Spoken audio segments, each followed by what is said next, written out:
Now you know your personality, you know why you're different from your competition. Let's gear towards your audience a little bit more. How do you find your audience in the first place? First, let's start with the broadest circle of people who might be interested in your product or service, and then we're going to narrow it down a little bit. So for me, the broadest circle that I came up with was anyone with a camera and a computer, because anyone with a camera could shoot videos or photos and might be interested in learning how to create visuals with them. But that's a pretty broad circle. That is billions of people around the world. And that's great to have that big of an audience, but sometimes it's harder to sell your product if your audience is so big. You might want to start with a more niche down audience and then maybe expand. So then I was trying to think to myself, let's make it a little bit smaller. So my next circle was anyone that wants to make videos. And that's how Video School Online started, teaching just video production. And that was great because we were sort of niched down to anyone that wants to make videos, not just entrepreneurs, not just creative filmmakers.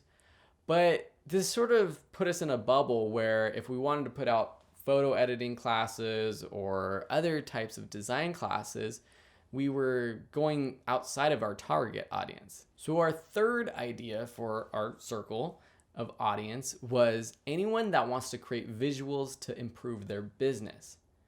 And the reason why we chose that was because, yes, while we will help people who just want to do it for fun, the people who were buying courses from us were mostly people who wanted to learn a skill to improve their career or to use it for their own business, to learn how to make videos for their own business, or maybe to start a YouTube channel as a side hustle, or start a photography business as a side hustle or a full-time business, but not just people who were doing it as a hobby. And we have found that gearing our content marketing and our advertising to that type of person has really succeeded. A really important thing to look at is what are the pain points that this customer is feeling?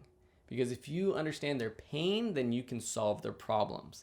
And if you can do that, you could sell your solution to them. The first pain point that I found our target audience had was that the pro tools that we're teaching, like Adobe Photoshop, Adobe Premiere Pro, Adobe After Effects, they're confusing, especially for beginners. They're intimidating to even start. And I know that because I was that type of customer. I remember opening up Adobe After Effects multiple times and closing it because I was like, no way, I'm not going to do that right now. I don't have time to learn how to do this. And so that's one of the pain points. The second pain point is that knowing how to use the tool is not the only problem. Knowing how to use it properly is a big, major problem still. And that's something we're continuing to try to solve that problem, because we can teach how to use Photoshop, but how do we teach someone how to create a beautiful graphic or to create a graphic that sells a product? And then a third problem, which is kind of separate but more geared towards the entrepreneur, the business that we're targeting, is that they don't have money to outsource this. A lot of companies will just outsource and hire someone to create graphics for them or to create videos for them. But there is a huge market of people who are either solopreneurs, people working on their businesses on their own, side hustlers, or small companies that might need to do it themselves, at least for the time being, and they don't have money to hire out. So we want to teach them the easiest and the quickest way so that they can do it but get back to their own business as quickly as possible. Next, understand, where does your audience live? We live in the modern internet age, so in terms of places, we're talking about places on the internet most times.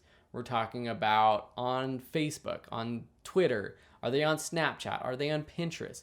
On Pinterest, you're going to have lots more DIY type people compared to maybe on Instagram, you're going to have a lot more high-end fashion people. So understanding how these different social media works is good so that you can figure out if your audience is on there or not. So by answering these questions, you can understand who your target is. And by knowing that, we can move forward with the content marketing and the advertising and social media strategies with this course. But first, we got to make sure that our business is valid. And that's coming up next, business validation.